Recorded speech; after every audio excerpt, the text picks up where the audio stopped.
Bapuji believes Mars wasn't always the barren red planet we see today.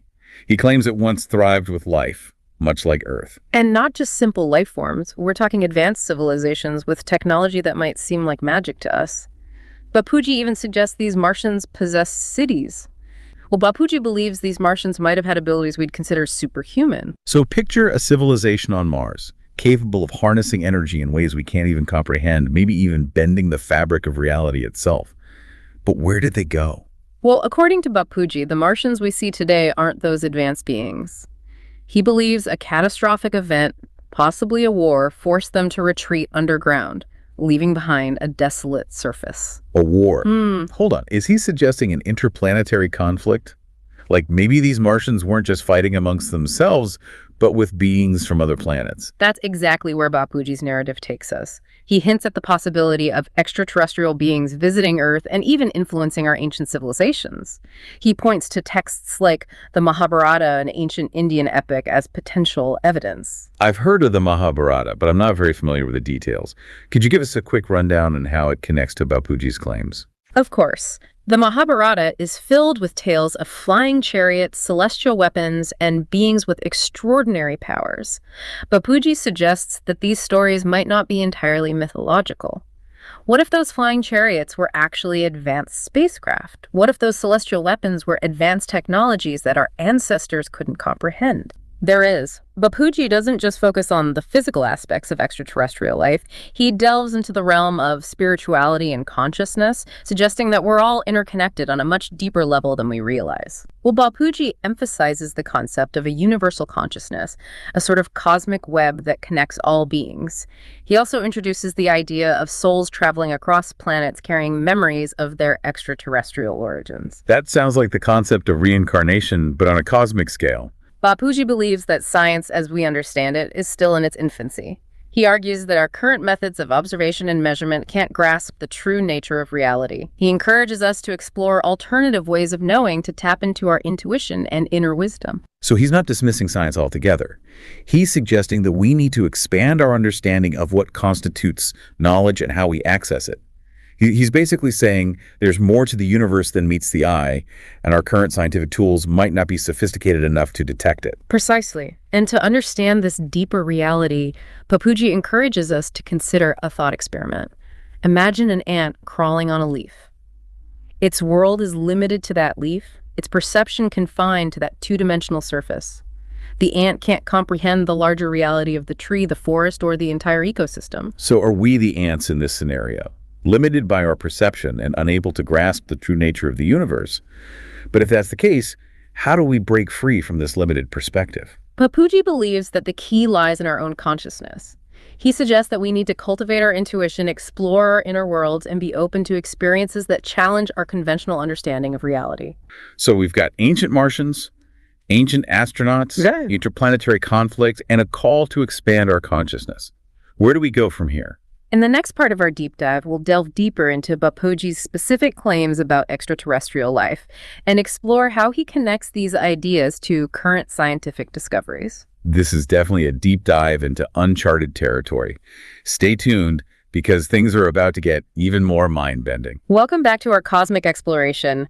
Last time we left off with Bapuji's intriguing claims about ancient Martians, ancient astronauts, and the idea that our current scientific understanding might be just scratching the surface of reality. It's a lot to wrap our heads around, but I'm curious to explore these ideas further. You mentioned that Bapuji connects his claims to some current scientific discoveries. What exactly is he referring to? Well, one of the most striking connections he makes is with the discovery of water on Mars.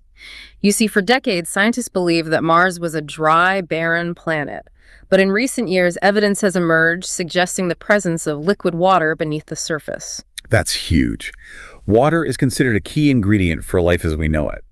Does Bapuji interpret this as evidence that his ancient Martian civilization might have existed? He does. Bapuji sees the presence of water on Mars as a confirmation that the planet could have once supported life, potentially even intelligent life. He argues that this discovery aligns with ancient myths and legends that speak of a time when Mars was a lush and vibrant world. So he's not just pulling these ideas out of thin air. He's trying to weave together ancient wisdom and modern science to paint a more complete picture of our cosmic history. Exactly. And it's not just the discovery of water. Bapuji also points to the ongoing search for extraterrestrial life as further evidence that we're not alone in the universe. He suggests that scientists are getting closer and closer to finding concrete proof of what spiritual traditions have known for centuries. That's interesting. Maybe what ancient cultures perceived as divine beings or supernatural events were actually encounters with advanced extraterrestrial technology. That's precisely the line of thinking Bapuji encourages. He believes that many unexplained phenomena throughout history might have extraterrestrial origins. He challenges us to re-examine our assumptions about the past and be open to alternative explanations. This whole idea of reinterpreting history through a cosmic lens is fascinating. Bapuji suggests that we might be looking in the wrong places or misinterpreting the evidence we do have. He also proposes that some governments might be actively suppressing information about extraterrestrial contact. I'm curious about what Bapuji believes the purpose of these ancient astronaut visits might have been. Were they simply observing us, or did they have a more active role in shaping human civilization? Bapuji believes that these extraterrestrial beings might have played a role in guiding human evolution, sharing knowledge, and even intervening in key moments of our history. He doesn't go into specifics, but he suggests that the answers may be hidden in plain sight, encoded in ancient texts, myths, and archaeological sites. So it's like a giant cosmic puzzle waiting to be solved. And the pieces might be scattered across different cultures, disciplines, and even planes of existence. Exactly. Bapuji encourages us to connect the dots, to look for patterns and synchronicities that might reveal a deeper truth about our origins and our place in the cosmos. This whole conversation is making me think about how much we still don't know about the universe and our place in it. We tend to think of ourselves as the pinnacle of evolution, but what if we're just one small branch on a vast cosmic tree of life? That's a humbling thought, isn't it? Bapuji challenges us to expand our perception of what's possible, to consider the existence of beings far more advanced than ourselves, and to acknowledge that we might be part of a much grander story than we ever imagined. Okay, so we've talked about ancient Martians, ancient astronauts, and the possibility that we're not alone in the universe.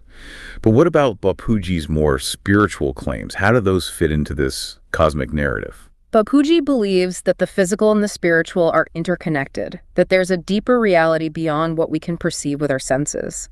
He suggests that our souls might have experienced life on other planets, carrying memories of their extraterrestrial origins. So it's like the concept of reincarnation, but on a cosmic scale. That's pretty mind-blowing. Bapuji points to the universality of certain spiritual concepts across different cultures and time periods. He argues that these shared beliefs might be echoes of ancient knowledge passed down through generations from a time when humans were more attuned to the cosmos. I've always been fascinated by the idea that there might be universal truths that transcend cultural boundaries.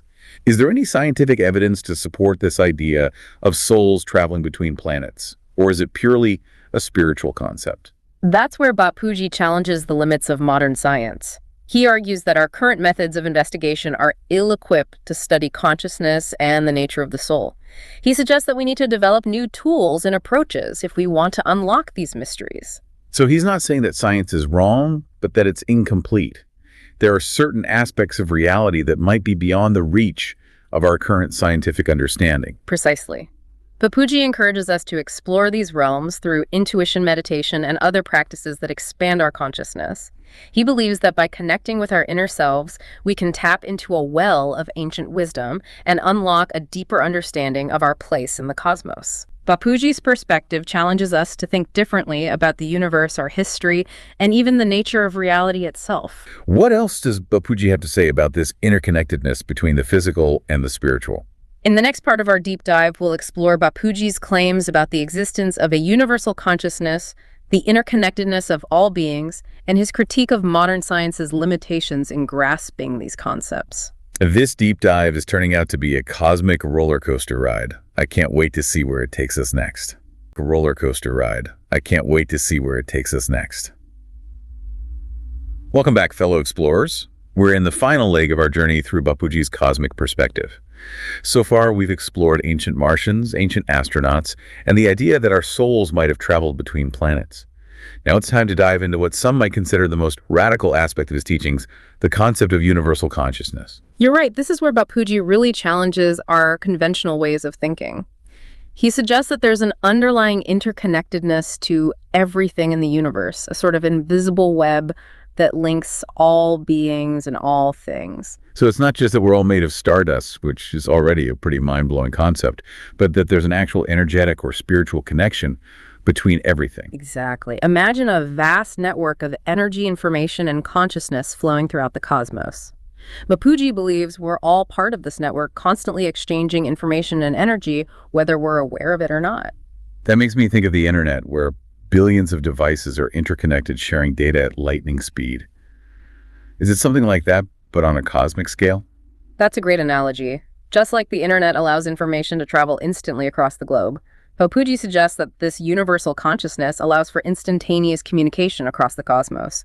He believes that thoughts, emotions, and intentions can travel through this network, influencing and shaping reality. Wow, that opens up a whole new realm of possibilities. If we're all connected in this way, does that mean we can tap into this universal consciousness? Can we access information or knowledge that's beyond our individual experiences? Mapuji believes we can. He suggests that practices like meditation, deep contemplation, and connecting with nature can help us tune into this universal frequency. He sees these practices as a way to access a vast library of knowledge and wisdom that exists beyond the confines of our physical world. That's fascinating. It makes me wonder if some of the greatest scientific discoveries, artistic masterpieces, or spiritual insights might have come from people tapping into this universal consciousness. It's certainly a possibility. Think of those moments of sudden inspiration or clarity that seem to come out of nowhere. What if those are glimpses of this universal knowledge filtering through our consciousness? That's a pretty mind-blowing idea. Mapuji acknowledges that modern science hasn't yet developed the tools to fully measure or understand consciousness. But he points to emerging fields like quantum physics, which are starting to reveal a reality that's far more interconnected and mysterious than we ever imagined. So it's like science is starting to catch up with ancient wisdom. Maybe the tools and frameworks we've been using to understand the universe are too limited. Perhaps we need to develop new ways of thinking and investigating if we want to truly grasp the nature of consciousness and its role in the cosmos. That's precisely Mapuji's point. He's not asking us to abandon science, but to expand our definition of what constitutes knowledge and how we access it.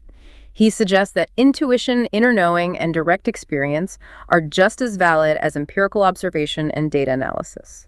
Mapuji believes that by integrating these different ways of knowing, we can unlock our true potential as human beings and create a more harmonious and sustainable world. I'm starting to see how all these different threads of Mapuji's teachings weave together. The ancient Martians, the ancient astronauts, the idea of souls traveling between planets, and this concept of universal consciousness. It all points to a much grander and more interconnected reality than we typically perceive. Exactly. Mapuji's vision is one of unity, interconnectedness, and a profound sense of belonging to something much larger than ourselves. It's a perspective that challenges us to expand our awareness, embrace our interconnectedness, and step into our roles as conscious co-creators of reality. So what does all this mean for us here and now? If we buy into this idea of universal consciousness, how does it change the way we live our lives? That's a question each of us has to answer for ourselves. But Mapuji offers some guidance. He suggests that by cultivating compassion, kindness, and understanding, we contribute to the well-being of the entire web of life. He emphasizes the importance of living in harmony with nature, respecting all beings, and recognizing that our actions have ripple effects that extend far beyond our immediate sphere. So it's not just about understanding these concepts intellectually, but about embodying them in our daily lives. It's about shifting our focus from individual gain to collective well-being, recognizing that we're all in this together. Precisely. Mapuji's teachings invite us to embrace a new way of being, one that's rooted in interconnectedness, compassion, and a deep reverence for all of life. Well, we've covered a lot of ground in this deep dive. From ancient Martians to universal consciousness, we've explored a vast range of ideas that challenge our conventional understanding of reality. It's been a fascinating journey, hasn't it? Mapuji's perspective offers a unique blend of spirituality, ancient wisdom, and a cosmic worldview that expands the boundaries of what we typically consider possible. And whether you agree with all his claims or not, there's no denying that he offers a thought-provoking perspective that invites us to question our assumptions and explore the mysteries of the universe with open minds and open hearts. So as you go about your day, we encourage you to keep Mapuji's words in mind. Look up at the stars and remember that you are part of something much grander than you can imagine. Tap into your intuition, explore your inner world, and never stop questioning, seeking, and discovering. And who knows, maybe one day we'll unlock the secrets of this universal consciousness and discover that we're all truly connected in ways we never thought possible. Until next time, keep exploring, keep questioning, and keep diving deep.